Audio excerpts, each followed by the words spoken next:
అమ్మవారి దయ వల్ల జగిత్యాల ప్రజలు తెలంగాణ ప్రజలందరూ కూడా బాగుండాలని మనస్ఫూర్తిగా కోరుకుంటున్నాం.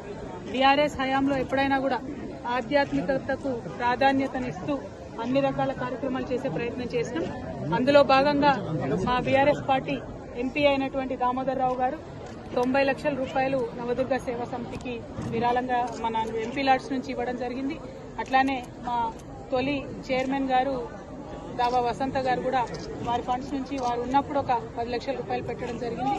అదేవిధంగా మరి చాలా మంచి కార్యక్రమాలు చేస్తున్నటువంటి ఈ సేవా సమితికి మద్దతుగా నిలబడాలని మేమందరం కూడా ఇవాళ వార్షికోత్సవ కార్యక్రమాల్లో పాల్గొనడం జరుగుతూ ఉన్నది.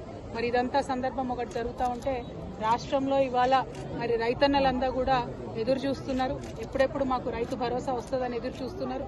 ఈ కాంగ్రెస్ ప్రభుత్వం వచ్చినప్పటి నుంచి కేవలం ఒక్కసారి రైతు భరోసా ఇచ్చిండ్రు తప్పితే ఇంకా ఎప్పుడు కూడా ఇచ్చినటువంటి దాఖలాలు లేవు. నిన్నగాక మొన్న ఒకసారి ఇస్తున్నామని మాట ఇచ్చిండ్రు, కానీ కేవలం 60% మందికి అంటే 3 ఎకరాల వరకు మాత్రమే ఇప్పటివరకు ఇవ్వడం జరిగింది. మరి 3 ఎకరాల వాళ్ళకే ఇస్తారా, ఆ పైన ఇస్తారా, ఇయ్యరా, ఇస్తే ఎప్పుడు ఇస్తారు? మరి పోయిన సీజన్లో పెండింగ్ పడ్డ వాళ్లకు ఈ సీజన్లో ఆ బకాయిలను ఇస్తారా? మరి ఈ సీజన్లోనన్నా కరెక్ట్గా 100% మరి రైతు బంధు ఇస్తారా అనేటటువంటి విషయాన్ని ప్రభుత్వం ఎవరికి కూడా చెప్పడం లేదు. మరి ఆ అంశాలన్నీ ప్రజలు ఇవాళ అడుగుతున్నారు. 2500 రూపాయలు ఎప్పుడు ఇస్తారు, మాకు పెన్షన్లు ఎప్పుడు ఇస్తారు, మీరు ఇచ్చినటువంటి హామీలన్నీ ఎప్పుడు ఇస్తారు, విద్యా భరోసా కార్డు ఎప్పుడు ఇస్తారని చెప్పి విద్యార్థులు ఉద్యోగులు అందరూ అడుగుతున్నటువంటి సందర్భం. జాబ్ క్యాలెండర్లు వేస్తామని చెప్పి విద్యార్థుల్ని మోసం చేసి యువతను మోసం చేసి అధికారంలోకి వచ్చినటువంటి సందర్భం మీ అందరికీ తెలుసు. మరి ఇవన్నీ అడుగుతుంటే కాంగ్రెస్ పార్టీ మీద ముఖ్యమంత్రి గారి మీద ఒత్తిడి పెరుగుతున్నటువంటి సందర్భంలో భరించలేక రోజొక కొత్త డ్రామా కాంగ్రెస్ పార్టీ చేస్తున్నారు.